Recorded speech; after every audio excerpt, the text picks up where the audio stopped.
Pertama kami mesti sampaikan dulu bahwa suntikan modal negara ini lebih kepada persoalan kemampuan modal untuk kemudian terrefleksi dari gearing rasio untuk melakukan penjaminan. Jadi kalau ekuivalen dengan perbankan, mungkin kalau saya boleh sampaikan, ini adalah CAR.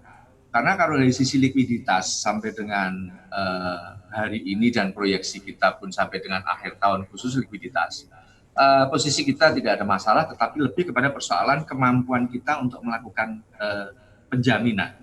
Sehingga sama, kalau bank kita harus menjaga CAR, kalau perusahaan penjaminan harus menjaga gearing rasio, supaya gearing rasio produktif jangan sampai melampaui 20 kali.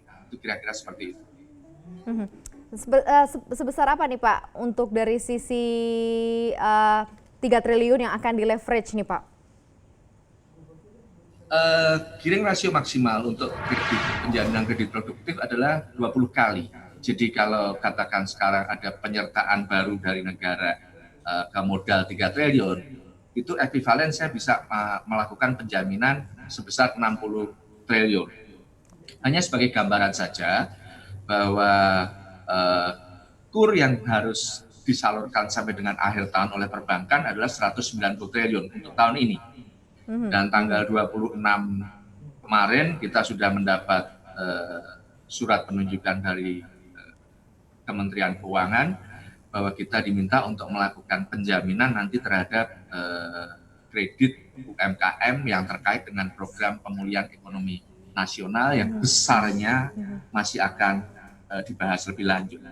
Itu kira-kira gambaran dari sisi tambahan gearing rasio. Ini untuk proyeksinya bisa digunakan untuk berapa tahun ke depan nih Pak? Atau berapa lama nih Pak? Kalau kita lihat istilahnya yang di pipeline, lalu sekarang posisi kita ekuitas ada sekitar kira-kira 10,5 tambah assume katakan bahwa kita mendapat 3 triliun. Saya kira sampai dengan akhir 2021 kemudian masuk 2022 kita masih bisa berjalan untuk melakukan penjaminan terhadap kredit UMKM. Oke.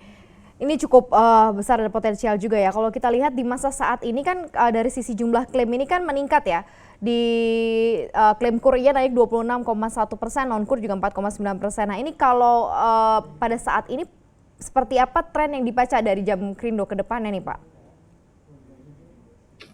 Jadi klaim meningkat itu kan angka yang disampaikan sewaktu holding melakukan rapat dengan pendapat dengan DPR, dan itu angka yang diproyeksikan akan terjadi. Hari ini yang pertama yang kita lakukan adalah kita berbicara dengan teman-teman di perbankan untuk ikut mendukung program restrukturisasi mereka. Kenapa kita dukung? Artinya kalau kita melakukan restrukturisasi, kredit itu sesuai dengan ketentuan OJK masih performing loan, artinya klaim bisa ditahan. Dan kita yakin bahwa program restrukturisasi dan kemudian juga tambahan modal kerja via